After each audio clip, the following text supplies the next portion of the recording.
She rolled her eyes and gave a deliberately melodramatic sigh. Those difficult teenage years. You probably can't remember how it was back then. But why on earth are you standing there like that? Is this a stick-up? Are you carrying a gun?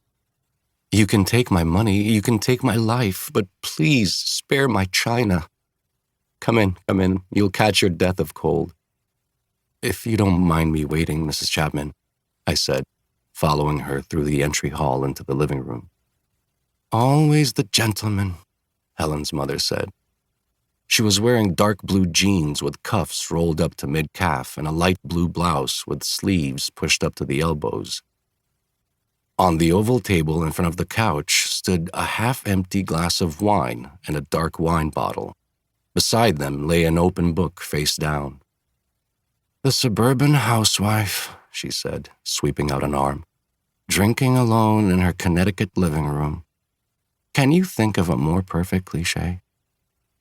She turned to me. Sit. Can I get you something? Some wine? A glass of beer? God, you should see your face. Relax, Robert, relax. Life is too short.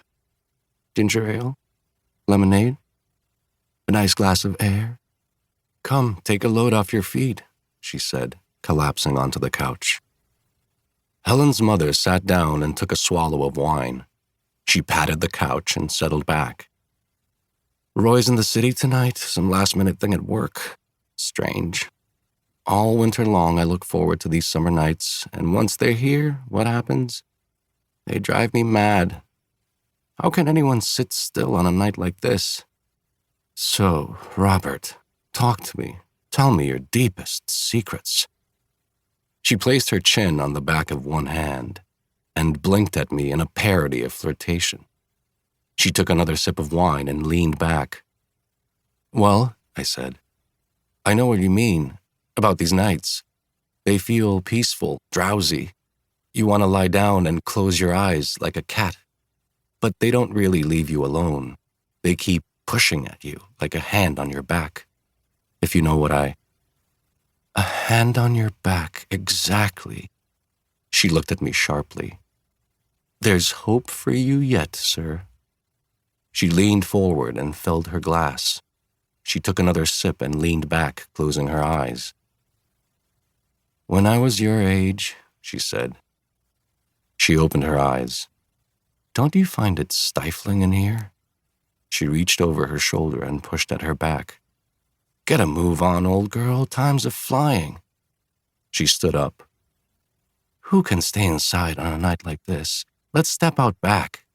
She looked at me. Oh, come on, I won't bite you. I followed her through the kitchen and onto the wide back porch, which led down 4 wooden steps to the backyard. I had never been there without Helen, and for a moment it seemed a new, undiscovered world. The blue-white splashes of moonlight under the branches of the Norway maple, the long parallel shadows of the rope swing, the 3 reclining lawn chairs with backs at different angles, the dark coil of hose around the hook at the side of the porch. Helen's mother walked over to one of the recliners. She stopped and stood with her hands on her hips, looking up at the night sky. That's better, she said. That's so much better. She flung herself onto the chair, settled against the backrest, and stretched her legs along the seat. She shut her eyes against the brightness of the moon. When I was a little girl, she said, I would rub lotion all over my face and sit outside on nights like this. If you could get a suntan, why not a moontan? I wanted my face to turn white, like the moon. She sat up, swung her legs over the side, and paused as if listening. She rose to her feet and looked around. She walked over to the swing, hanging from a high branch of the maple. Come on, give a girl a push. I stood behind her, trying to push only the edges of the wooden swing. Sorry, I said, as the ball of my thumb pressed against something soft. How can I ever forgive you? She cried, sweeping into the air. I stepped away as she swung higher and higher, leaning far back until she was sideways. She rushed